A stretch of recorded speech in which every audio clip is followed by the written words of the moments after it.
ആ free time നമ്മൾ use ചെയ്യുന്നത് അങ്ങനെയുള്ള അസോസിയേഷനിൽ നിൽക്കുമ്പോഴാണ്. അപ്പം ഏഹ്, അതിനെ അതിൽ നമ്മൾ പിടിച്ചു നിൽക്കണമെങ്കിൽ അതിന് വേണ്ടത് ഡിവോഷണൽ സർവീസിലുള്ള ടേസ്റ്റാണ്, നാമത്തിലുള്ള ടേസ്റ്റ്. ഞാൻ എന്റെ ഒരു റിയലൈസേഷൻ ആയിട്ട് പറയുന്നതല്ല, ഞാൻ ഇപ്പൊ റീസെന്റ് ചൈതന്യ ചരിതാമൃതം വായിച്ചപ്പം അതിൽ നിന്ന് കിട്ടിയ ഒരു കാര്യം. ചൈതന്യ ചരിതാമൃതത്തില് രണ്ട് മെയിൻ ഡിവോട്ടീസ് ഉണ്ട്. ഒന്ന് ഹരിദാസ് ഠാക്കൂറും രണ്ട് അദ്വൈതാചാര്യ. രണ്ടും എക്സാൽട്ടഡ് ആണ്. അദ്വൈതാചാര്യ മഹാവിഷ്ണു ഇൻകാർണേഷൻ ആണ്, ഹരിദാസ് ഠാക്കൂർ ബ്രഹ്മാവിന്റെ ഇൻകാർണേഷൻ ആണ്.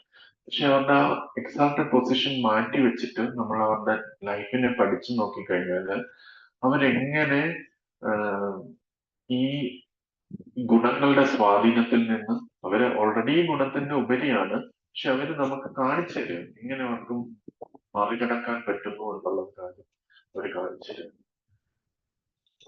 ഹരിദാസ് ഠാക്കൂർ ആഹ്, ഹരിദാസ് ഠാക്കൂർ ആഹ്, ഒരു സ്ഥലത്ത് വെച്ച് മജുംദാർ എന്ന് പറഞ്ഞ അവരുടെ വീട്ടിൽ വെച്ച് ഇരുന്ന സമയത്ത് ഹരിദാസ് ഠാക്കൂർ പറഞ്ഞു, നാമത്തിന്റെ ഒരു കണികയെങ്കിലും, നാമത്തിനോടൊരു ചെറിയൊരു രുചി വന്നാൽ പോലും അത് മുക്തിയെക്കാട്ടിൽ ഉപരിയാണ് എന്ന് പറഞ്ഞു. അപ്പം അവിടെ നിൽക്കുന്ന ഒരു ബ്രാഹ്മണൻ അത് ഇഷ്ടപ്പെട്ടില്ല. അദ്ദേഹം അത് ഹരിദാസ് ഠാക്കൂറിന് തിരിച്ചു പറഞ്ഞു, നാമജപമൊക്കെ ഇമ്പോർട്ടന്റ് ആണ്, പക്ഷെ മുക്തിയെക്കാട്ടിൽ ഉപരി എന്ന് പറയുന്നത് എനിക്ക് അക്സെപ്റ്റ് ചെയ്യാൻ പറ്റും. അത് ശരിയല്ലെങ്കിൽ നിങ്ങളുടെ മൂക്ക് ചെത്തിപ്പോകട്ടെ എന്ന് ഹരിദാസ് ഠാക്കൂറിനോട് ഇയാൾ പറഞ്ഞു. ഹരിദാസ് ഠാക്കൂർ ഒന്നും അത് വേറൊരു പാസ് ടൈം, അതങ്ങനെ പോകും, ഞാൻ അതിന്റെ പുറകെ പോകുന്നില്ല. ഹരിദാസ് ഠാക്കൂർ വെറുതെ ഒന്നും തിരിച്ചു വഴക്കൊന്നും പറയാതെ അദ്ദേഹം അവിടുന്ന് ഇറങ്ങി നടന്നു. ഹരിദാസ് ഠാക്കൂർ നേരെ വന്നത് ആഹ്, യഥാർത്ഥത്തിൽ മറ്റേയാൾ പറഞ്ഞയാളുടെ മൂക്കാണ് പോയത്. ഹരിദാസ് ഠാക്കൂറിന്റെ മൂക്കല്ല. അദ്ദേഹം വന്നു, നേരെ വന്നിട്ട് ശാന്തിപൂരിലെത്തി. ശാന്തിപൂരിലാണ് അദ്വൈതാചാര്യന്റെ വീട്. അപ്പം ഇവർ രണ്ടുപേരും, ഇത് ചൈതന്യ മഹാപ്രഭു വരുന്നതിന് മുമ്പുള്ള കാര്യം, ചൈതന്യ മഹാപ്രഭുവിന്റെ മുമ്പുള്ള കാര്യം. അപ്പം ശാന്തിപൂരില് അദ്വൈതാചാര്യ എന്താ ചെയ്യുന്നത് വെച്ചാൽ, സാളഗ്രാമം വിഷ്ണുവിന്റെ ഇതില് സാളഗ്രാമത്തില് വെള്ളം ഒഴിച്ച് തുളസി ഒഴിച്ച് ഈ ലോകത്തിലെല്ലാവരും പതിതരായിട്ടുള്ള ആൾക്കാരാണ്, അവരെ മോചിപ്പിക്കാൻ അങ്ങ് വരണമേ എന്ന് പ്രാർത്ഥിക്കുകയാണ് അദ്വൈതാചാര്യർ ചെയ്യുന്നത്. അവിടെ ചെന്നിട്ട് അദ്വൈതാചാര്യ ചെന്നപ്പം ഹരിദാസ് ഠാക്കൂറിന് ഡെയിലി ഭക്ഷണം അദ്വൈതാചാര്യനാണ് കൊടുക്കുന്നത്. അദ്ദേഹം വീട്ടിൽ നിന്നില്ല, ഗംഗയുടെ തീരത്ത് നല്ലൊരു കുടിലുണ്ടാക്കി കൊടുത്തു അദ്വൈതാചാര്യന്. ഈ നമ്മുടെ ഹരിദാസ് ഠാക്കൂറിന് ഒരു കുടിലുണ്ടാക്കി കൊടുത്തു. ഈ ഹരിദാസ് ഠാക്കൂറിന്റെ ഒരു ഇത് ഈ ഒരു പ്രിൻസിപ്പിൾ അല്ലെങ്കിൽ അദ്ദേഹത്തിന്റെ ഒരു എന്ന് പറഞ്ഞാൽ ഡെയിലി 3 ലക്ഷം നാമങ്ങൾ ജപിക്കുക എന്നുള്ളത്. 3 ലക്ഷം നാമങ്ങൾ എന്ന് പറഞ്ഞാൽ ഏകദേശം 128 റൗണ്ട്സ് സംതിങ് വരും. 192 192 റൗണ്ട്സ് വരും. അപ്പം ചിലപ്പോൾ ഒരു ദിവസം പൂർണ്ണമായിട്ട് ജപിച്ചാലും തീരത്തില്ല. അത് നമ്മൾ 16 റൗണ്ട് 1.5 മണിക്കൂർ 1.25 മണിക്കൂർ ചെയ്തു. 192 റൗണ്ടാണ് ഒരു ദിവസം ചെയ്യുന്നത്. ഇത് കഴിഞ്ഞിട്ട് അദ്ദേഹം ജലപാനവും ഭക്ഷണവും കഴിക്കും. ചിലപ്പോൾ ഒരു ദിവസം കഴിഞ്ഞിട്ട് ആയിരിക്കും കുറച്ച് കഴിഞ്ഞ് പിന്നെ അടുത്ത കഴിച്ചതിന് ശേഷം വീണ്ടും ഇത്ര 192 റൗണ്ടാണ് ദഹിച്ചിരിക്കുന്നത്. അപ്പൊ അദ്ദേഹം ഗംഗയുടെ തീരത്ത് അവിടെ ഇരുന്ന് ഇത് ചെയ്യാം. അവിടെ നമ്മുടെ അദ്വൈതാചാര്യരാകട്ടെ അദ്ദേഹം ഗൃഹസ്ഥനാണ്. അദ്ദേഹം വീട്ടിലിരുന്നിട്ട് സാളഗ്രാമിന് ഗംഗയിൽ നിന്നുള്ള വെള്ളം കൊണ്ടുപോയി ഒഴിച്ച് തുളസി ഒഴിച്ച് ഡെയിലി പ്രാർത്ഥിക്കുകയാണ് ഈ പതിതരായിട്ടുള്ള ജനങ്ങളെ മോചിപ്പിക്കാനായിട്ട് അന്ന് ഭഗവാൻ അവതരിക്കണമേ. ശീല പ്രഭുപാദ് എന്റെ ഇതിൽ പറയുന്നുണ്ട്, ഭാവാർത്ഥത്തിൽ പറയുന്നുണ്ട്, ഈ അദ്വൈതാചാര്യരുടെയും ഹരിദാസ് ഠാക്കൂറിന്റെയും ഇന്റൻസ് ആയിട്ടുള്ള പ്രാർത്ഥന കൊണ്ടാണ് ഭഗവാൻ ഇവിടെ അവതരിച്ചത്, ചൈതന്യ മഹാപ്രഭു അവതരിച്ചത് എന്ന് പറയുന്നു. അപ്പം ഈ രണ്ട് ഡിവോട്ടീസിനും ഈ പ്രാർത്ഥനകൾ പ്രേയേഴ്സ് ചെയ്തുകൊണ്ടിരിക്കുമ്പോൾ അതിന് തടസ്സങ്ങളുണ്ട്. ആ തടസ്സങ്ങളെ അവർ അതിജീവിച്ചത് കൊണ്ടാണ് ചൈതന്യ മഹാപ്രഭു അവരുടെ മിഡ്സിൽ വന്നു ചേരുന്നത്. ഫസ്റ്റ് ഹരിദാസ് ഠാക്കൂർ അദ്വൈതാചാര്യോട് പറയുന്നുണ്ട്, ഹരിദാസ് ഠാക്കൂർ ഒരു മുഹമ്മദൻ കുടുംബത്തിൽ ജനിച്ചതാണ്, മുസ്ലിം കുടുംബത്തിൽ ജനിച്ചതാണ്. അപ്പം അന്നത്തെ ഈ ജാതി വ്യവസ്ഥ അത്രയും സ്ട്രോങ് ആണ്. ഈ മീറ്റ് ഈറ്റിംഗ് ആയിട്ടുള്ള ആൾക്കാരനെ അസോസിയേറ്റ് ചെയ്ത അവരെ മീറ്റ് ഈറ്ററായിട്ട് കരുതും. ഇപ്പൊ ഞാൻ ഒരു ഇന്നാളൊന്നും അങ്ങനെയുള്ള ചിന്തയൊന്നുമില്ല, പക്ഷെ അന്ന് പശുവിന്റെ മാംസം കഴിക്കുന്ന വ്യക്തികളുമായിട്ട് നമ്മൾ അസോസിയേറ്റ് ചെയ്യുക, അവരുമായിട്ട് കൂടുതൽ നിന്ന് കഴിക്കുക, ഇങ്ങനെയൊക്കെ ചെയ്യുകയാണെങ്കിൽ നമ്മളെയും ആ ഒരു ഗ്രൂപ്പിലായിട്ട് ആൾക്കാർ കരുതും. അപ്പൊ അവിടെ അദ്വൈത ആചാര്യര് ഹരിദാസ് ഠാക്കൂറിന്റെ അവർ കുടിൽ കൊടുത്തിട്ട് അദ്ദേഹം എന്താ ചെയ്യുന്നത്, എല്ലാ ദിവസവും ഭക്ഷണമായിട്ട് ഹരിദാസ് ഠാക്കൂറിന് കൊണ്ടുപോയി കൊടുക്കും, ഭക്ഷണം കൊടുക്കും. അപ്പം ഓൾറെഡി അദ്വൈതാചാര്യന് അവിടുത്തെ വലിയൊരു ബ്രാഹ്മണ സമൂഹത്തിലെ ഒരു ഉന്നതനായ വ്യക്തിയാണ്. അപ്പൊ അദ്ദേഹത്തിന് സ്വാഭാവികമായിട്ട് അദ്ദേഹത്തിന്റെ ക്ലോസ് അസോസിയേറ്റ്സ് എല്ലാം ഉന്നതരായിട്ടുള്ള വൈദിക സംസ്കാരത്തിൽ പൂർണ്ണമായിട്ടും മുഴുകിയിരിക്കുന്ന വ്യക്തികളാണ്. ആ വ്യക്തികളുമായിട്ട് അസോസിയേറ്റ് ചെയ്യാണ് അദ്വൈതാചാര്യർ.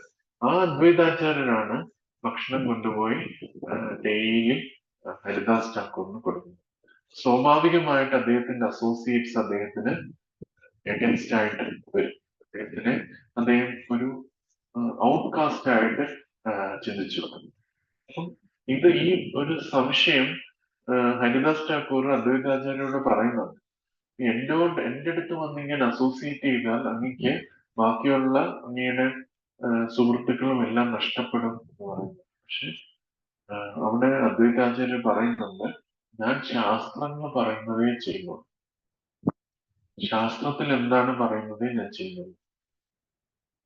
ഒരു വൈഷ്ണവൻ, ഒരു ഭഗവാനെ ആരാധിക്കുന്ന ഭക്തൻ, പരിശുദ്ധ ഭക്തൻ എത്ര ബ്രാഹ്മണന്മാരിലും ഉന്നതനാണ്. ഞാൻ ആ വൈഷ്ണവനെ സേവിക്കുന്നതേ ഉള്ളൂ എന്ന് അദ്വൈതാചാര്യൻ പറഞ്ഞു. അത് ഞാൻ ശാസ്ത്രം അനുസരിച്ച് ചെയ്യുന്നത്, ഞാൻ വേണ്ടാത്ത ഒരു കാര്യം ചെയ്യുന്നില്ല, ശാസ്ത്രം അനുസരിച്ച് ചെയ്യുന്നത്. അതുകൊണ്ട് എനിക്ക് അങ്ങ് ഇതിനെക്കുറിച്ചൊന്ന് എന്റെ അസോസിയേറ്റ്സ് പറയുമെന്നോ അവരെന്നെ ക്രിട്ടിസൈസ് ചെയ്യുന്നോ ഒന്നും നിങ്ങൾ ചിന്തിക്കേണ്ട, നിങ്ങൾ ഈ ഭക്ഷണം സ്വീകരിക്കുമെന്ന് അദ്വൈതാചാര്യന് ഹരിദാസ് ഠാക്കൂറിനോട് പറയുന്നു. ഒരു പരിശുദ്ധ ഭക്തനെ സേവിക്കുക എന്ന് പറഞ്ഞാൽ എത്ര കോടിക്കണക്കിന് ബ്രാഹ്മണരെ സേവിക്കുന്നതിലും ഉപരിയാണ് എന്നുള്ളത്. ഒരു ബ്രാഹ്മണൻ എന്ന് വെച്ചാൽ വൈദിക ശാസ്ത്രം മനസ്സിലാക്കി, പൊതുവെ ബ്രാഹ്മണൻ എന്ന് പറയുമ്പോൾ ഇംപേഴ്സണൽ ബ്രഹ്മത്തെ കുറിച്ച് മനസ്സിലാക്കുന്നു. പക്ഷെ ബ്രഹ്മത്തിന് ഉപരിയായിട്ടുള്ള വ്യക്തിഗതമായിട്ടുള്ള ഭഗവാനെ മനസ്സിലാക്കുന്നതാണ് ഒരു വൈഷ്ണവൻ. അപ്പൊ ആ വൈഷ്ണവൻ എത്ര ബ്രാഹ്മണരിലും ഉന്നതനാണ് എന്ന് മനസ്സിലാക്കി ഞാൻ ഭക്ഷണം തരികയാണ്. ഇവിടെ നമുക്കത് ശ്രദ്ധിച്ചു നോക്കിക്കഴിഞ്ഞാല് അദ്വൈതാചാര്യർക്ക് ചുറ്റും രജോ ഗുണത്തിനും സ്വാധീനമുള്ള വ്യക്തികളുണ്ട്. പക്ഷെ അവരുടെ സ്വാധീനതയിൽ അദ്വൈതാചാര്യര് പെട്ടുപോകുന്നില്ല. അദ്വൈതാചാര്യര് കാരണം അദ്ദേഹം ചെയ്യുന്ന ഡിവോഷണൽ സർവീസിന് അദ്ദേഹത്തിന് ടേസ്റ്റ് ഉള്ളതുകൊണ്ട് അദ്ദേഹം ഭഗവാനെ ആരാധിക്കുന്നു, ഭക്തന്മാരെ ആരാധിക്കുന്നു.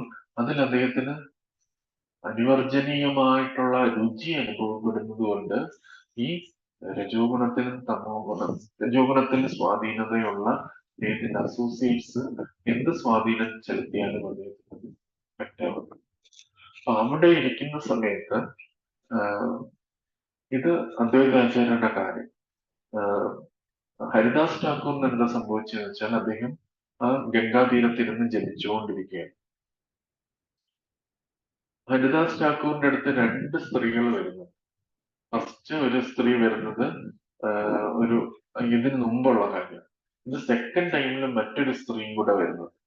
അപ്പൊ ഫസ്റ്റ് സ്ത്രീയോട് എങ്ങനെ പെരുമാറിയോ അതേപോലെ തന്നെയാണ് സെക്കൻഡ് ടൈമിലും ഈ സ്ത്രീയോട് ഹരിദാസ് ഠാക്കൂർ പെരുമാറുന്നത്. അപ്പൊ അതിൽ നിന്ന് അദ്ദേഹത്തിന്റെ ടേസ്റ്റ് നമുക്ക് മനസ്സിലാക്കാം, ഭക്തിയുടെ ടേസ്റ്റ് മനസ്സിലാക്കാം. ഒരു ദിവസം രാത്രി ഹരിദാസ് ഠാക്കൂർ ജപിച്ചുകൊണ്ടിരിക്കുന്ന സമയത്ത് ചൈതന്യ ചരിതാമൃതത്തിൽ അത് നല്ല ഗംഗയുടെ തീരത്ത് നല്ലൊരു കുടിലില് ഹരിദാസ് ഠാക്കൂർ ഇരിക്കുകയാണ്. അവിടെ നല്ലൊരു ക്ലീൻ പ്ലാറ്റ്ഫോമില് തുളസി മഹാറാണി വെച്ചിട്ടുണ്ട്. നല്ല ശുദ്ധമായ സ്ക്രീൻ പ്ലാറ്റ്ഫോമിൽ വെച്ചിട്ടുണ്ട്. നല്ല നിലാവുള്ള സമയം, അപ്പൊ എല്ലാം വ്യക്തമായിട്ട് കാണാനായിട്ട് പറ്റും. ഹരിദാസ് ടാക്കൂർ നല്ല രീതിയിൽ ജപിച്ചു. ഏറ്റവും മനോഹരിയായിട്ടുള്ള ഒരു സ്ത്രീ ആ ഭാഗത്ത് കുടിലേക്ക് കയറി വരികയാണ്. നമ്മൾ നേരത്തെ ചിന്തിച്ച ഒരു പ്രോസ്റ്റിറ്റ്യൂട്ട് വരുന്നത്, ഇതിന് മുമ്പുള്ള കാര്യമാണ്. അത് കഴിഞ്ഞിട്ടാണ് ഇപ്പൊ ഉള്ള കാര്യം വരുന്നത്. ഇത് ഒരു സ്ത്രീ വരികയും ആ സ്ത്രീ അവിടെ ഫസ്റ്റ് വന്നിട്ട് തുളസി വലം വയ്ക്കും. തുളസി വലം വെച്ചതിന് ശേഷം ആ ആ, ആ, ഇവിടെ വന്നിരിക്കും. ഇരുന്നിട്ട് വളരെ മധുരമായിട്ട് ഹരിദാസ് ഠാക്കൂറിനോട് പറയും, നിങ്ങൾ ഏറ്റവും യോഗ്യനായ വ്യക്തിയാണ്, നിങ്ങൾ എത്രയും ഉന്നതനായ വ്യക്തിയാണ്, നിങ്ങളെ പോലെ ഉന്നതനായിട്ടുള്ള വ്യക്തി വേറെ എനിക്ക് അറിയില്ല. അപ്പൊ ഞാൻ അങ്ങയുമായിട്ട് സംഘം ചേരാനായിട്ട് വന്നിരിക്കുകയാണ് എന്ന്. എന്റെ പ്രിയപ്പെട്ട സുഹൃത്താണെന്ന്, അതുകൊണ്ട് ഞാൻ അങ്ങേയായിട്ട് സംഘം ചേരാനായിട്ട് ഇരിക്കുകയാണ്. അപ്പൊ ഹരിദാസ് ഠാക്കൂർ പറയും, എന്റെ പ്രിയപ്പെട്ട സുഹൃത്തെ, ഞാനൊരു നിശ്ചയം എടുത്തിട്ടുണ്ട്, 3 ലക്ഷം നാമം ജപിക്കാമെന്ന്. അപ്പൊ എനിക്കത് തീർത്തേ പറ്റും. അത് കഴിഞ്ഞിട്ട് എനിക്ക് സമയമുണ്ടാകും. പക്ഷെ എനിക്ക് ഈ ഒരു നിശ്ചയം തീർത്തിട്ടേ എനിക്കത് പറ്റൂ. നിങ്ങൾ ഇരിക്കും, ഞാൻ ഈ നാമം ജപിച്ചു കഴിഞ്ഞിട്ട് എനിക്ക് ഫ്രീ ടൈം കാണും, അപ്പൊ നമുക്ക് അങ്ങയുടെ ആഗ്രഹം ഞാൻ പൂർത്തീകരിക്കാം എന്ന് പറയും. അപ്പൊ അദ്ദേഹം ഇരുന്ന് ജപിക്കും. അപ്പൊ ഇത് കേട്ടോണ്ട് ആ സ്ത്രീയും ജപിച്ചുകൊണ്ടിരിക്കും അവിടെ, അടുത്ത് തന്നെ ഇരിക്കും. അപ്പൊ രാവിലെ ആകുമ്പോഴത്തേന് ഇദ്ദേഹം നാമജപം തീരുന്നില്ല. അപ്പൊ ആ സ്ത്രീ എഴുന്നേറ്റ് പോകും. ഇങ്ങനെ 3 ദിവസങ്ങളിൽ വരും. മറ്റേ കഥ അതേപോലെ തന്നെയാണ് ഈ കഥയും ഉള്ളത്. 3 ദിവസങ്ങളിൽ വരും. 3 ദിവസം കഴിഞ്ഞിട്ടും ഇദ്ദേഹത്തിന് ഒരു ഇദ്ദേഹം എപ്പോ നോക്കിയാലും ജപിക്കുകയാണ്. ഫ്രീ ടൈം കാണുന്നേ ഇല്ല. പോയിട്ട് വരുമ്പോൾ ഫ്രീ ടൈം ഫുൾ ടൈം ജപിച്ചുകൊണ്ടിരിക്കും. അപ്പം മായ അവര് വന്ന ആ സ്ത്രീ ഒന്ന് പറയും, നിങ്ങൾ എന്നെ ചീറ്റ് ചെയ്തു, നിങ്ങൾ പറഞ്ഞാണ് നിങ്ങൾക്ക് ഫ്രീ ടൈം ഉണ്ടാകുന്നത്, പക്ഷെ ഞാൻ നോക്കിയിട്ട് നിങ്ങൾക്ക് ഫ്രീ ടൈം ഒന്നും കാണുന്നില്ല, എന്നെ ചീറ്റ് ചെയ്തു എന്ന് പറയും. എന്നിട്ട് ആ ആ ആ സ്ത്രീ പറയും, ഞാൻ യഥാർത്ഥത്തിൽ മായാദേവിയാണ്, ഈ മെറ്റീരിയൽ എനർജിയാണ്. മെറ്റീരിയൽ എനർജി അങ്ങേ ടെസ്റ്റ് ചെയ്യാൻ വേണ്ടിയാണ് ഞാൻ വന്നിരിക്കുന്നത്. അതിന്റെ ഭാവാർത്ഥത്തില് ശ്രീല പ്രഭുപാദ പറയുന്നുണ്ട്, ശ്ലോകം മായ ഈശ്വരത്തിന്റെ ദേവിഹേഷു ഗുണമയി മമ മായാ ദുരത്തയ മാമേവ യേ പ്രപദ്യന്തെ മായാമേതം തരന്തി. ദേവീഷു ഗുണമയി മമ മായാ ദേവി, അതായത് എന്റെ ഡിവൈൻ എനർജി, ഭഗവാന്റെ ഡിവൈൻ എനർജി ഈ ത്രിഗുണങ്ങളിൽ ഉണ്ട്. ത്രിഗുണങ്ങളുടെ ശക്തിയാണ് ഡിവൈൻ എനർജി. മാമേവയെ പ്രപദ്യന്തി മായാമേതം തരന്തി. എന്നെ ആശ്രയിക്കുന്ന വ്യക്തിക്ക് മാത്രമേ ഈ മായാദേവിയെ അതിജീവിക്കാനായിട്ട് സാധിക്കത്തുള്ളൂ എന്ന് ഭഗവാൻ ഭഗവത്ഗീതയിൽ പറയുന്നു. അപ്പം നമുക്ക് ഈ ഒരു സ്ഥലത്ത് അദ്വൈതാചാര്യന്റെ രജോ ഗുണത്തിലുള്ള ഭക്തന്മാർ, നമുക്കറിയാം, നമുക്ക് ചുറ്റുമുള്ള ആൾക്കാരെ നോക്കിക്കഴിഞ്ഞാൽ ഇപ്പൊ നമ്മുടെ ഭാഗ്യത്തിന് ഒരു ഭക്തന്മാരുടെ സമൂഹത്തിലാണ് നിൽക്കുന്നത്. നമുക്ക് അങ്ങനെ അത്രയും ഇൻഫ്ലുവൻസ് ഉള്ള ആൾക്കാരെ നമുക്ക് ഇപ്പൊ പ്രത്യേകിച്ച് KBR നോക്കുന്ന ഒരു വ്യക്തികൾക്ക് നോക്കിക്കഴിഞ്ഞാൽ കൂടുതലും അങ്ങനെ പൊളിറ്റിക്സിനെ കുറിച്ച് സംസാരിക്കുന്നവരോ അങ്ങനെയുള്ള ആൾക്കാരൊക്കെ വളരെ കുറവാണ്. പക്ഷെ ഇപ്പൊ ഗസ്റ്റ് ആയിട്ട് വന്ന ഡിവോട്ടീസിന് ഇവിടെ വന്ന് അവർക്ക് വീട്ടിൽ പുറത്തു പോയി കഴിഞ്ഞാൽ ഇങ്ങനെയുള്ള അസോസിയേഷൻ ഒരുപാടുണ്ടാവും, അങ്ങനെയുള്ള ആൾക്കാർ. അതേപോലെ എങ്ങനെയാണ് അദ്വൈതാചാര്യന് ഇതേപോലത്തെ അസോസിയേഷൻ എന്നിട്ടും അദ്ദേഹത്തിന് ഡിവോഷണൽ സർവീസിൽ ആ ടേസ്റ്റ്, അത് മായത്തിന്റെ ഇൻഫ്ലുവൻസ് പോകാത്തത് എങ്ങനെയാണ്? അദ്ദേഹത്തിന് ആ ടേസ്റ്റ് ഉള്ളതുകൊണ്ടാണ്. ഭക്തിയിലുള്ള ടേസ്റ്റ്. വിഗ്രഹാരാധന ചെയ്യുന്നു, ഭക്തന്മാരുമായിട്ട് നിരന്തരം ഇടപഴകുന്നു, ഭക്തന്മാരെ സേവിക്കുന്നു. ഹരിദാസ് ഠാക്കൂറിനെ സേവിച്ചുകൊണ്ടിരിക്കുകയാണ് ചെയ്തത്. അപ്പൊ അതിനൊരു നല്ലൊരു രുചി അദ്ദേഹത്തിന് അനുഭവപ്പെടുന്നതുകൊണ്ട് ഈ എക്സ്ട്രാ ഈ രജോ ഗുണത്തിന്റെയും തമോ ഗുണത്തിന്റെയും ഇൻഫ്ലുവൻസ് അദ്ദേഹത്തിന് വരുന്നില്ല. അതേപോലെ ഹരിദാസ് ഠാക്കൂറിന് കാമത്തിന്റെ ഇതാണ് വരുന്നത്, പക്ഷെ അദ്ദേഹത്തിന് നാമത്തിൽ അത്രയും രുചിയുള്ളത് കൊണ്ട് അദ്ദേഹത്തിന് അതിനും വശംവദനായിട്ട് തീരും. ഈ നമ്മൾ നോക്കിയാല് നമ്മൾ അസോസിയേറ്റ് ചെയ്യുന്നുണ്ട് പലരുമായിട്ട്. പക്ഷെ നമുക്ക് ഇതിൽ നിന്ന് പ്രൊട്ടക്ഷൻ വരണമെങ്കിൽ നമുക്ക് ഡിവോഷണൽ സർവീസിൽ രുചി വേണം. രുചിയില്ലെങ്കിൽ അത് നമുക്ക് നമുക്ക് ആ ഭഗവാന്റെ ഭക്തിയുടെ സേവനത്തിൽ ഒരു രുചി ഉണ്ടെങ്കിലേ മറ്റു രുചിയുടെ പുറകെ പോകാതിരിക്കാൻ പറ്റത്തുള്ളൂ. അല്ലാതെ ഒരിക്കലും നമുക്ക്, കാരണം നമ്മൾ ജീവസത്തയുടെ ഒരേ ഒരു ഇതെന്ന് പറഞ്ഞാൽ എൻജോയ് ചെയ്യുക. അത് ആ ഒരു എൻജോയ്മെന്റ് ടെൻഡൻസി നമുക്ക് എല്ലാവർക്കും ഉണ്ട്. അത് കൃഷ്ണൻ ഉള്ളത് കൊണ്ടാണ് നമുക്കുള്ളത്. കൃഷ്ണന്റെ ഒരു ചെറിയൊരു സാമ്പിൾ ആണ് നമ്മൾ. അതുകൊണ്ട് കൃഷ്ണൻ അൾട്ടിമേറ്റ് എൻജോയർ ആയതുകൊണ്ട് നമുക്ക് എല്ലാവർക്കും ഒരു എൻജോയിങ് ടെൻഡൻസി തീർച്ചയായിട്ടും ഉണ്ടാകും. അപ്പൊ ആ എൻജോയിങ് ടെൻഡൻസി നമ്മൾ ഭഗവാന്റെ സർവീസ് ചെയ്ത് ഭഗവാനെ പ്ലീസ് ചെയ്യണമെന്നാണ് അത് ഉദ്ദേശിച്ചത്. പക്ഷെ നമ്മൾ ഈ ഒരു ഭൗതിക ലോകത്തിലായതുകൊണ്ട് അത് തീർച്ചയായിട്ടും ഉണ്ടാകും. ഈ എൻജോയിങ് ടെൻഡൻസി നിൽക്കുന്നിടത്തോളം കാലം നമുക്ക് ഈ സ്വാധീനതയിൽ നിന്ന് പുറത്തു വരാൻ പറ്റും. അതുകൊണ്ട് ഒരു റിക്വസ്റ്റ് ആണ് എല്ലാ ഡിവോട്ടീസിനോടും, ഏതെങ്കിലും ഒരു റെഗുലർ ആയിട്ടുള്ള സർവീസ് എടുത്ത് അത് ചെയ്തുകൊണ്ടിരിക്കും. നമ്മൾ നാമം ജപിക്കുന്നുണ്ട് വീട്ടിലിരുന്ന്, ഇതേപോലെ ക്ഷേത്രത്തില് നമ്മൾ ഏതെങ്കിലും ഒരു സർവീസ് എടുത്ത് ചെയ്യും. സേവ് പ്രഭു, ഷാജൻ പ്രഭു, അവരൊക്കെ ഗോപാൽ പ്രഭു, മാതാജി പൂവിട്ടു, അങ്ങനെ രംഗമായി പ്രഭു, വിശ്വനാഥ് പ്രഭു, അങ്ങനെ എല്ലാരും പ്രഭു തോക്കുന്നുണ്ട്. അങ്ങനെ എല്ലാവരും എല്ലാവരും ഇവിടെ ഇരിക്കുന്ന ഭൂരിപക്ഷം പേരും ഡിവോഷൻ സർവീസിൽ എൻഗേജ്ഡ് ആണ്. ബാക്കിയുള്ളവരും ഏതെങ്കിലും ഒരു സർവീസ് ചെയ്യും. നമ്മള് കുറച്ച് സെൽഫ്ലെസ് ആയിട്ട് നമ്മൾ വീട്ടിൽ ചെയ്യുമായിരിക്കും. ഞാൻ വീട്ടില് ആൾട്ടാർ എടുക്കും, വീട്ടില് ഇതിൽ പൂ വയ്ക്കും. അവിടെ എന്റെ വീട്ടിൽ ഞാൻ ചെയ്യുന്നു എന്നുള്ള ഒരു ഇത് വരും. എന്റെ വീട്ടിൽ നിന്ന് എനിക്ക് എപ്പോഴും കാണാൻ പറ്റിയ സന്തോഷം ഉണ്ടാവും. പക്ഷെ ഞാനിവിടെ ടെമ്പിളിൽ വന്ന് ചെയ്താലോ അത് വേറെ ആൾക്കാരായിരിക്കും എൻജോയ് ചെയ്യുന്നത്. ഞാൻ ഫ്ലോർ ക്ലീൻ ആക്കി വെച്ച വേറെ ആൾക്കാർ, അപ്പൊ വേറെ ആൾക്കാർ അതാണ് സർവീസ്. ഞാൻ എന്റെ വീട്ടിൽ പ്രസാദം ഉണ്ടാക്കി എന്റെ വിഗ്രഹം വെച്ച് അതും ഡിവോഷൻ സർവീസ് തന്നെയാണ്. പക്ഷെ അവിടെ ഞാൻ എന്റെ വീട് എന്നുള്ള ഒരു ഇത് വരും. പക്ഷെ ടെമ്പിളിൽ നമ്മൾ ചെയ്യുവാണെങ്കിൽ അതാണ് അതിന്റെ ഒരു ഇമ്പോർട്ടൻസ്. ടെമ്പിളിൽ നമ്മൾ ചെയ്യുമ്പോൾ ഞാൻ ചെയ്യുന്നു, അത് മറ്റുള്ളവരാണ് അതിനെ, നമ്മൾ കുറച്ചും കൂടെ സെൽഫ്ലെസ് ആയിട്ടാണ് നമുക്ക് അതിനകത്ത് ചെയ്യുന്നത്. ഇവിടെ ഭൂരിപക്ഷം ഈ ക്ലാസ് ഓൺലൈൻ പറയുന്നത് ഭൂരിപക്ഷം ഇവിടെ ഉള്ളവരെല്ലാം ഭൂരിപക്ഷം പേരും ഡിവോഷണൽ സർവീസിൽ എൻഗേജ്ഡ് ആണ്.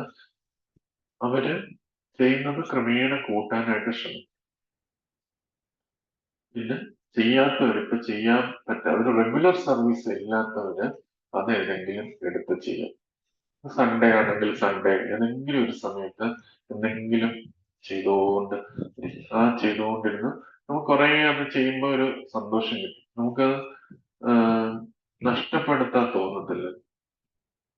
ഇല്ലെങ്കിൽ നമുക്ക് ഒന്നും ചെയ്യാൻ പറ്റും. ഭഗവാൻ അതേ നോക്കുള്ളൂ. നമുക്കിപ്പം നമ്മൾ വിചാരിക്കും ഡിവോഷൻ സർവീസ് എന്ന് വെച്ചാൽ ഒരു ടെമ്പിൾ കൺസ്ട്രക്ട് ചെയ്യുകയോ അല്ലെങ്കിൽ ഒരു ഇതേപോലെ ഇരുന്ന് ക്ലാസ് എടുക്കുകയോ, അതൊന്നുമല്ല. ഡിവോഷൻ സർവീസ് വെച്ച് എന്തെങ്കിലും ഭഗവാന്റെ പ്രീതിക്ക് വേണ്ടി എന്തെങ്കിലും ചെയ്യും. നമ്മൾ ആ ടെമ്പിളിലേക്ക് കയറി ചെല്ലുമ്പോൾ ഏതെങ്കിലും ഒരു ഭാഗം അൺക്ലീൻ ആയിട്ടിരിക്കുന്നു, നമ്മളെടുത്ത് അത് ചെയ്താണ്. അപ്പൊ ആരെങ്കിലും ചോദിക്കുമോ? അയ്യോ, ടെമ്പിൾ കാണുമ്പോൾ എല്ലാവർക്കും സന്തോഷമാണോ? ആരും ചോദിക്കത്തില്ല. ഈ ചോദിക്കുകയാണെങ്കിൽ പറഞ്ഞ ഇവിടെ ഹരകൃഷ്ണ പ്രഭു ഉണ്ട്, ഷൺമുഖ പ്രഭു ഉണ്ട്, വജസേവ പ്രഭു ഉണ്ട്. പ്രഭു പറഞ്ഞു എന്തെങ്കിലും ടെമ്പിളിൽ എന്തെങ്കിലും സർവീസ് ചെയ്യാനായിട്ട് പറഞ്ഞിട്ടുണ്ട് പറഞ്ഞു, ആരും പറയത്തില്ല. നമുക്ക് ആ ഒരു റെഗുലർലി ആ സർവീസ് ചെയ്തുകൊണ്ടിരിക്കുമ്പോൾ നമ്മുടെ ഉള്ളില് ഒരു ടേസ്റ്റ് വരും. ഈ ടേസ്റ്റ് കൊണ്ട് മാത്രമേ നമുക്ക് ഔട്ട്സൈഡ് ഈ ത്രിഗുണങ്ങളുടെ സ്വാധീനത്തിൽ നിന്ന് പുറത്തു വരാൻ പറ്റുള്ളൂ. ത്രിഗുണങ്ങളുടെ സ്വാധീനം നമ്മൾ പുറത്തു വന്ന് പരിശുദ്ധ ഭക്തന്മാരുമായിട്ടും കൂടെ അസോസിയേറ്റ് ചെയ്തുകൊണ്ടിരുന്നാൽ നമ്മുടെ ലൈഫ് തീർച്ചയായിട്ടും തിരിച്ച് ആത്മീയ ലോകത്തിലേക്ക് പോകാനായിട്ട്. ഈ ചെറിയ ചെറിയ കാര്യങ്ങളും കൂടെ നമ്മൾ നമ്മുടെ ലൈഫിൽ കൊണ്ട് എല്ലാവരും ജപിക്കുന്നവരുണ്ട്. ജപിക്കുന്നതുകൊണ്ടാണ് നിങ്ങൾക്ക് ക്ലാസ് വരുന്നത്. ജപം ഇല്ലായിരുന്നെങ്കിൽ നിങ്ങൾ വരത്തില്ല. ജപിക്കുന്നുള്ളതുകൊണ്ടാണ് വരുന്നത്. ഇനി അത് കൂട്ടാനായിട്ട് പറ്റും. പതുക്കെ പതുക്കെ കൂട്ടാൻ. ആരോഗ്യമുള്ള സമയത്തെ ഇതൊക്കെ ചെയ്യാനായിട്ട് പറ്റും. ആരോഗ്യം പോയി കഴിഞ്ഞാൽ നമുക്ക് ചെയ്യാൻ പറ്റും. ഉള്ള നമ്മള് വീട്ടിന് വേണ്ടി ഭക്ഷണമൊക്കെ കിട്ടാൻ വേണ്ടി നമ്മൾ ഒരുപാട് ജോലി ചെയ്യുന്നുണ്ട്. അതേപോലെ നമുക്ക് എന്തെങ്കിലും ഫ്രീ ടൈം കാണും. ആ ഫ്രീ ടൈം നമ്മൾ കുറച്ചെങ്കിലും യൂസ് ചെയ്ത് സോഷ്യൽ സർവീസ് ചെയ്യും. അത് റെഗുലർ ആയിട്ട് ചെയ്യാൻ പറ്റുന്ന ചെയ്യും. ടെമ്പിൾ ഫെസ്റ്റിവലിൽ നമ്മൾ ഒരുപാട് ചെയ്ത് പിന്നെ ഒരു വർഷം കഴിഞ്ഞ് പിന്നെയും അത് ചെയ്യുമ്പോൾ അത് ഇതൊരു മരുന്ന് പോലെയാണ് സോഷ്യൽ സർവീസ്. റെഗുലർലി ചെറുതായിട്ട് ചെറുതായിട്ട് ചെയ്തുകൊണ്ടിരിക്കും. നമ്മൾ തന്നെ അത് ഗ്രാജുവലി ഉയർത്തും. നമുക്ക് തന്നെ അത് ഉയർത്താനായിട്ട് പറ്റും. അങ്ങനെ അത് ചെയ്യണം. അപ്പൊ ഇതിന്റെ ഒരു പ്രാക്ടിക്കൽ വശം അതാണ്. ജപിക്കുകയും റെഗുലറായിട്ടുള്ള സർവീസ് എടുത്ത് ചെയ്യും. ആ, ആ, എല്ലാവർക്കും സർവീസ് ഉണ്ടാവും.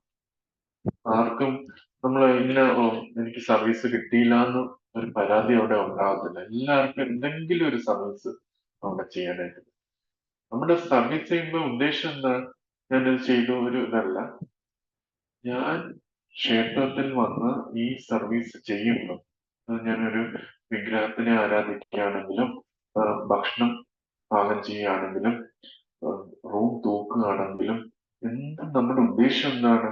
സർവീസ് ചെയ്യുമ്പോൾ ഞാനിത് വൃത്തിയായിട്ട് ചെയ്താൽ, നല്ല രീതിയിൽ ചെയ്താൽ കൃഷ്ണനോട് ഇവിടെ കയറി വരുന്ന വ്യക്തികൾക്ക് ഒരു താല്പര്യം, അല്ലെങ്കിൽ അദ്ദേഹത്തിന് ഒരു കൃഷ്ണന്റെ അടുത്തേക്ക് ഒരു അട്രാക്ഷൻ ഉണ്ടാകും. അതാണ് സർവീസിന്റെ ആത്യന്തികമായിട്ടുള്ള മൂഡ്. നമ്മൾ മറ്റ് എന്റെ സീനിയർ ഡിവോട്ടി പറഞ്ഞു അതുകൊണ്ട് ഞാൻ ചെയ്യുന്നു. അങ്ങനെയൊക്കെ ചെയ്യുമ്പം ചിലപ്പോൾ അവര് നമ്മളെ ശ്രദ്ധിച്ചില്ലെങ്കിൽ നമുക്ക് പിന്നെ ചെയ്യാനുള്ള ഉത്സാഹം പോകും. പക്ഷെ നമ്മള് അതൊന്നും നോക്കണ്ട. അവര് കണ്ടോ ഞാൻ ചെയ്യുന്നത്, അവര് കണ്ടോ, ഇവര് കണ്ടോ, ഇവര് അപ്രീഷിയേറ്റ് ചെയ്തോ, ഇങ്ങനെയല്ല നമ്മൾ ചിന്തിക്കേണ്ടത്. ഞാൻ പോയി എന്തെങ്കിലും ഒരു കാര്യം, ഇപ്പൊ ഞാൻ ക്ലാസ് എടുക്കുമ്പോൾ എന്റെ ഉള്ളിലുള്ള പ്രാർത്ഥന എന്ന് വെച്ചാൽ ഞാൻ ഈ ക്ലാസ് എടുക്കുന്നത് കൊണ്ട് അല്ലെങ്കിൽ അതിന്റെ ഒരു ഇൻഫ്ലുവൻസില് എല്ലാവർക്കും കൃഷ്ണനോട് കുറച്ചെങ്കിലും ഇഷ്ടം കൂടട്ടെ എന്നാണ് ചിന്തിക്കുന്നത്. അപ്പൊ അതേപോലെ നമ്മൾ എന്ത് ടെമ്പിളിൽ എന്ത് സർവീസ് ചെയ്യുമ്പോഴും അത് എനിക്കെന്താവും, സീനിയർ ഡിവോട്ടിക്ക് എന്താവും, ടെമ്പിൾ പ്രസിഡന്റ് എന്താവും എന്നല്ല ചിന്തിക്കേണ്ടത്. ഞാനിത് ചെയ്യുന്നത് കാരണം എല്ലാവർക്കും കൃഷ്ണനോട് കുറച്ചും കൂടെ ഇഷ്ടം ഉണ്ടാവണം എന്നതായിരിക്കണം നമ്മുടെ സർവീസിന്റെ goal. അങ്ങനെ ചെയ്യുമ്പോൾ നമുക്ക് കൂടുതൽ കൂടുതൽ ചെയ്യാനും കൂടുതൽ ഉത്സാഹം കിട്ടാനും ഒന്നും നമ്മുടെ ഉത്സാഹത്തിനെ തടസ്സപ്പെടുത്താതിരിക്കാനും അതാണ് എൻ്റെ ഒരു പ്രാക്ടിക്കൽ വശം. എന്തെങ്കിലും സംശയങ്ങളുണ്ടെങ്കിൽ ചോദിക്കാം.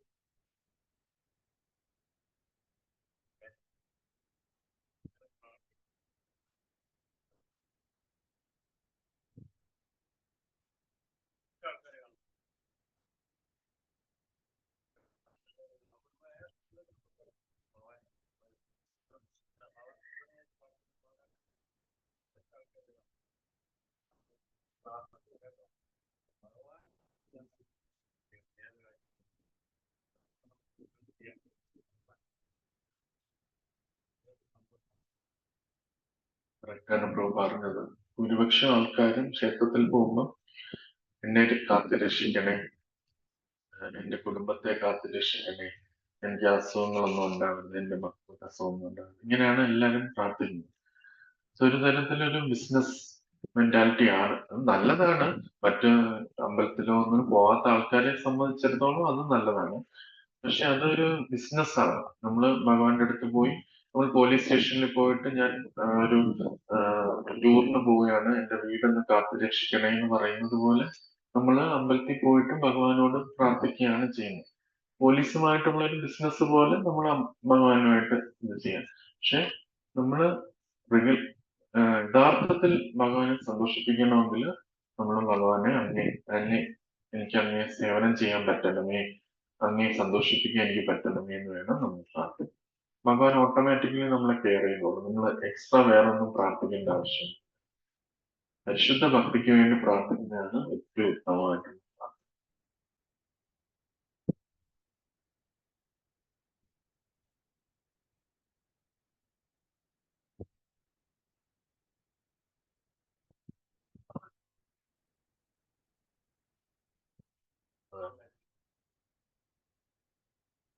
ശരി.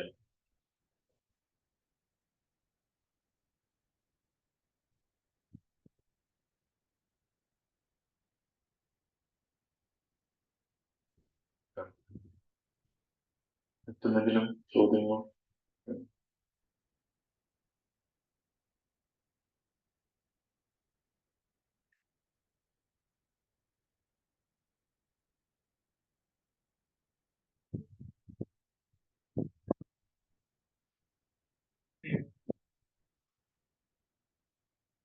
നമ്മള് ഇവിടെ ജനിക്കുമ്പം എന്തുകൊണ്ടാണ് ഈ ത്രിഗുണങ്ങളുടെ സ്വാധീനതയുള്ളത്, എന്തുകൊണ്ടാണ് ഈ സ്ഥലത്ത് ജനിക്കുന്നതെന്നാണ് പ്രഭുന്റെ ചോദ്യം.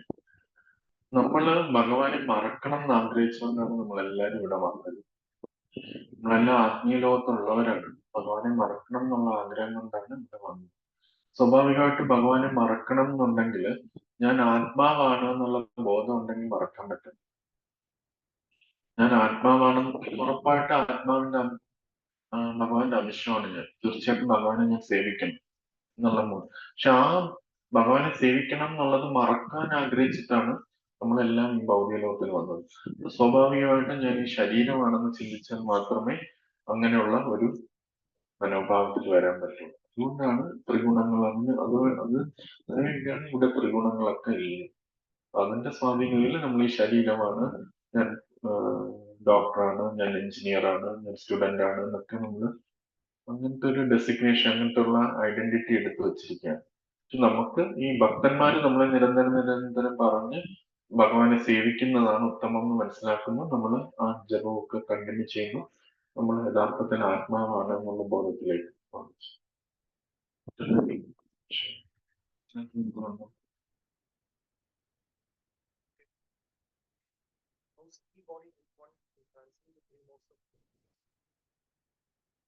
സൂക്ഷ്മ ശരീരം എങ്ങനെ ത്രിഗുണങ്ങളുടെ സ്വാധീനതയിൽ നിന്ന് മോചിപ്പിക്കും എന്നുള്ളതാണ്. സൂക്ഷ്മ ശരീരം എന്ന് പറഞ്ഞാൽ മനസ്സ്, ബുദ്ധി, വിദ്യാഹങ്കാരം. മനസ്സ് എങ്ങനെയാണ് മനസ്സ് ഭഗവാന്റെ സേവനത്തിൽ വിനിയോഗിക്കുക. ബുദ്ധി എന്ന് പറഞ്ഞാൽ പ്രഭുപാദിന്റെ ബുക്സുകൾ വായിക്കാനായിട്ട് യൂസ് ചെയ്യുക. വിദ്യാഹങ്കാരം എന്ന് വെച്ചാൽ ഞാൻ ശരീരം, എന്റെ മൊബൈല്, എന്റെ ഇതെല്ലാം നമ്മൾ ഭഗവാന്റെ സേവനം യൂസ് ചെയ്യും. എല്ലാത്തിനെയും ഭഗവാന്റെ സേവനത്തിൽ മനസ്സുകൊണ്ട് പല പല കാര്യങ്ങൾ ചിന്തിക്കാം. നമുക്ക് ഭഗവാനെ എങ്ങനെ കൂടുതൽ സേവിക്കാം ചിന്തിക്കാം. ബുദ്ധി കൊണ്ട് നമുക്ക് ഒരുപാട് ഡിസിഷൻസ് എടുക്കാം. രൂപാന്റെ ബുക്സ് വായിച്ചാൽ എങ്ങനെയാണ് നമ്മൾ പ്രോപ്പർ ഡിസിഷൻ എടുക്കുന്നതെന്ന് മനസ്സിലാക്കാൻ പറ്റും. അതിന്റെ വിദ്യാഹങ്കാരം, എനിക്ക് ഒരുപാട് പ്രോപ്പർട്ടിയോ ഇതൊക്കെ ഉണ്ട്. അതെല്ലാം ഞാൻ എങ്ങനെ യൂസ് ചെയ്യും? ഭഗവാന്റെ സേവനത്തിൽ യൂസ് ചെയ്യും.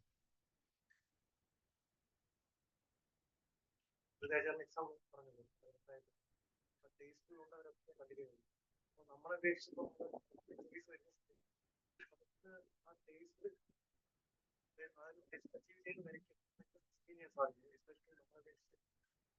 പ്രസാദം കഴിക്കാനായിട്ട്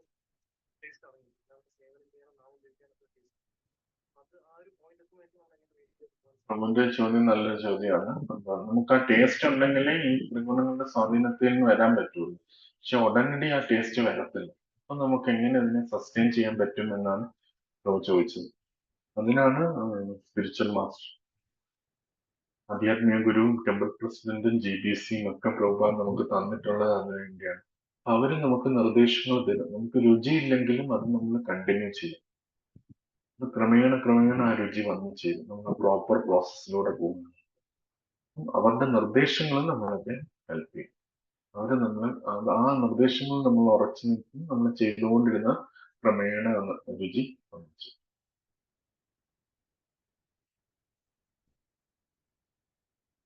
ഏതാ വഴി?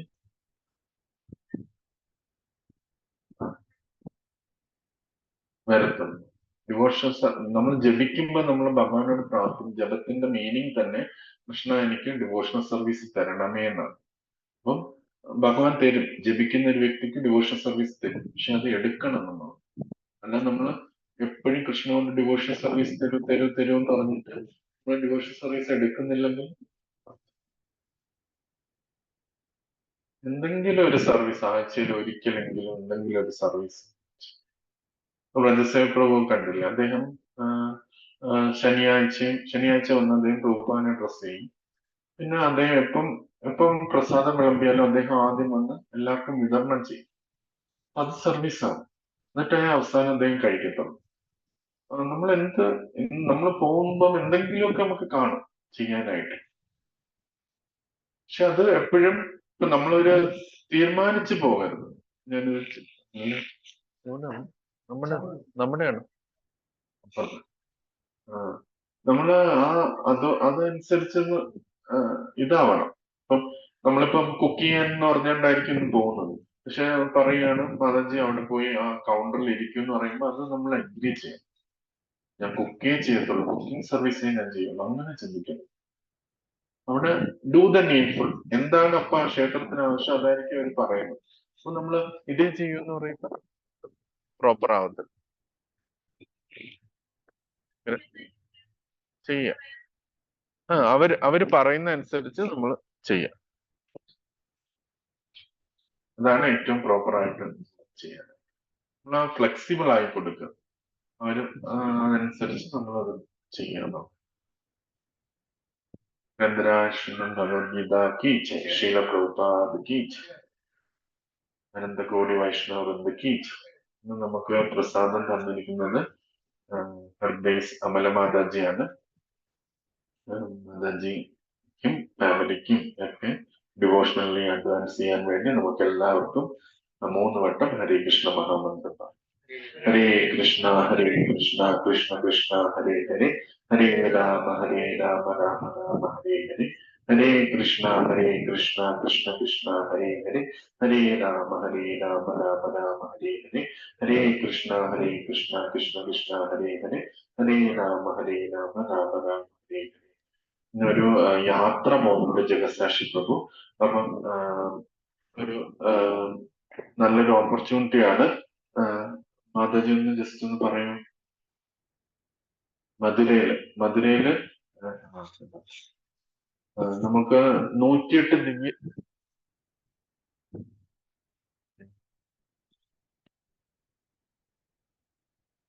108 ദിവ്യക്ഷേത്രങ്ങൾ, ദിവ്യദേശങ്ങളുണ്ട്. 108 ദിവ്യദേശങ്ങൾ എന്ന് പറയുമ്പോൾ ഭഗവാന് വളരെ ഭഗവാൻ എറ്റേണലി അവിടെ ഉള്ള സ്ഥലങ്ങൾ, ദിവ്യദേശങ്ങൾ എന്ന് പറയും. അത് തമിഴ്നാട്ടിൽ ഒരുപാടുണ്ട്, കേരളത്തിലും ഉണ്ട്. നമ്മുടെ ഈ പത്മനാഭസ്വാമി ഒരു ദിവ്യദേശമാണ്. അതേപോലെ പത്മനാഭസ്വാമി പോലെ മറ്റ് 108 സ്ഥലങ്ങളുണ്ട്. അപ്പം അതിലേക്കാണ് ഈ യാത്ര പോകുന്നത്. അത് ജഗസാക്ഷിക്ക് ഏകദേശം 11ഓളം ഇത്രയും ദിവ്യദേശങ്ങളായിട്ടുള്ള സ്ഥലങ്ങൾ നമ്മൾ പോകുന്നുണ്ട്. അത് ഡേറ്റ് എന്ന് പറയുമ്പോൾ 20 സെപ്റ്റംബർ, ഈ മാസം സെപ്റ്റംബർ 28ഉം 29ഉം ആണ്. നമ്മൾ ഒരു വെള്ളിയാഴ്ച വൈകിട്ടാണ് പോകുന്നത്. തിങ്കളാഴ്ച രാവിലെ നമ്മൾ എത്തും. അപ്പൊ ഇത് ഒരു വ്യക്തിക്ക് അതിന്റെ ചാർജ് എന്ന് പറയുമ്പോൾ നോൺ എ സി ആണെങ്കിൽ 4750, AC അതായത് ട്രെയിനും AC അവിടെ റൂമും ഒക്കെ AC ആണെങ്കിൽ നമുക്ക് 6500 ഒരു വ്യക്തിക്ക്. കുട്ടികൾക്ക് എങ്ങനെയാണ്? 5 വയസ്സ് ഫുൾ ഇതാണ്. 5 വയസ്സിന് മുകളിലാണെങ്കിൽ ഫുള്ള്, 5 വയസ്സിന് താഴെയാണെങ്കിൽ ഇല്ല. അങ്ങനെയാണ് ഇതിന്റെ യാത്ര. അതിന് വെറുതെ ഈ സ്ഥലങ്ങൾ പോയി കാണുവല്ല ചെയ്യുന്നത്. വെറുതെ പോയി കാണുമല്ല, അവിടെ ജഗസാക്ഷിക്ക് ഒരുപാട് അതിനെക്കുറിച്ച്, അതിന്റെ പുരാണത്തെ കുറിച്ചും ഹിസ്റ്ററിയെ കുറിച്ചൊക്കെ നമുക്ക് പറഞ്ഞു തരും. അതിൽ നിന്ന് നമ്മൾ ആർജിക്കേണ്ട കാര്യങ്ങൾ അദ്ദേഹം പറഞ്ഞു തരും. പിന്നെ നമുക്ക് ഭയങ്കര സന്തോഷമാവും ഈ ഇത് നമ്മൾ പോയിട്ടുള്ളവർക്ക് അറിയാം. ഈ ദിവ്യദേശങ്ങളിൽ പോകുമ്പം അവിടുത്തെ വിഗ്രഹത്തിനെയൊക്കെ കാണുമ്പോൾ ഭയങ്കര ഒരു സന്തോഷമാവും. നമ്മൾ ഇവിടത്തെ പോലെ അങ്ങ് ദൂരെയുള്ള ചെറിയ വിഗ്രഹങ്ങളല്ല, വലിയ വിഗ്രഹങ്ങളാണ് ഭഗവാന്റെ വിഗ്രഹങ്ങൾ. നല്ല കാണാനും നല്ല രസമായിരിക്കും. പിന്നെ നല്ലൊരു നാട്ടിൻ പ്രദേശത്തായിരിക്കും ഈ ക്ഷേത്രങ്ങളൊക്കെ ഉള്ളത്. അപ്പം പ്രസാദം എല്ലാം ഇതിനകത്ത് ഇൻക്ലൂഡഡ് ആണ്. ഈ 4750 ട്രെയിൻ ടിക്കറ്റും പ്രസാദവും എല്ലാം, അക്കോമഡേഷനും എല്ലാം ഇൻക്ലൂഡഡ് ആണ്. അങ്ങനെ വരാൻ താല്പര്യമുള്ളവര് വിലാസിനി മാതാജിക്ക് പേര് കൊടുക്കുക. വിലാസിനി മാതാജിക്ക് പേര് കൊടുത്ത അത് അവരുടെ പേര് ഇതിനകത്ത് ഇൻക്ലൂഡഡ് ആണ്. രാധാകൃഷ്ണൻ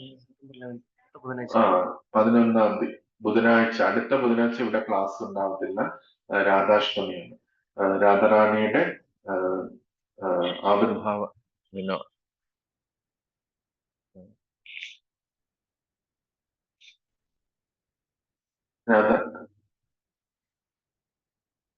ഭദ്രപൂർണ്ണി 18-ാം. 11-ാം തീയതി രാധാഷ്ടമി, അത് അടുത്ത ബുധനാഴ്ച. അന്ന് എല്ലാ അവിടെ ഉണ്ട്. അഭിഷേകം ഉണ്ടാവും? ഇല്ലല്ലേ, ഇല്ലല്ലേ, അഭിഷേകം ഇല്ല. അവിടെ കീർത്തനം, ക്ലാസും പ്രസാദവും ഇതൊക്കെ ഉണ്ടാവും. ശീല പ്രഭുപാദ രാധാഷ്ടമിയിൽ എങ്ങനെ നമ്മൾ പ്രാർത്ഥിക്കേണ്ടതെന്ന് പറഞ്ഞു തന്നിട്ടുണ്ട്. ശീല പ്രഭുപാദ് പറഞ്ഞു, oh my dear mother Radharani, please recommend me to your Krishna. എന്റെ പ്രിയപ്പെട്ട അമ്മയായ രാധാറാണി, എന്നെ കൃഷ്ണനിലേക്ക് റെക്കമെൻഡ് ചെയ്യണേ. എന്നെ ഇപ്പം രാധാറാണി റെക്കമെൻഡ് ചെയ്താൽ നമുക്ക് ഒരു ക്വാളിഫിക്കേഷൻ ഇല്ലെങ്കിൽ നമുക്ക് ഭഗവാന്റെ നാമവാസി കിട്ടും. നല്ലൊരു അവസരമാണ്. നമുക്ക് വീട്ടിലെ നാമം ജപിക്കുന്നവരും വെജിറ്റേറിയൻ ആയിട്ടുള്ളവർക്കൊക്കെ പ്രസാദം കുക്ക് ചെയ്ത് കൊണ്ട് കൊടുക്കാൻ പറ്റും. നമ്മള് നിവേദിക്കണ്ടല്ലോ, നിവേദിക്കാതെ കൊണ്ടുവരണം.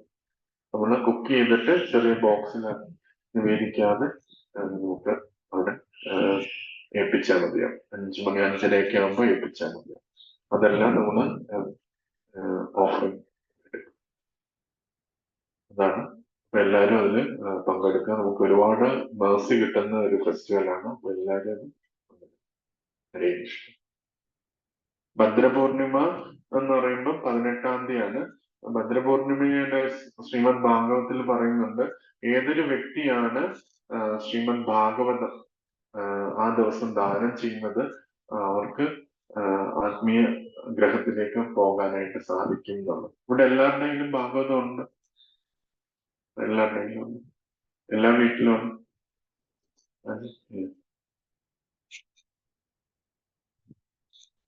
അപ്പൊ നമുക്ക് ആ ദിവസങ്ങളിൽ ഡിവോട്ടീസ് ചിലപ്പോൾ ദാനം ചെയ്യും. അത് അവര് ചിലപ്പോ അങ്ങനെ താല്പര്യമുള്ളവർ വിളിച്ച് പറയും നമ്മളോട്. അത് വാങ്ങിക്കുകയും അത് വായിക്കുകയും ഒക്കെ ചെയ്യും.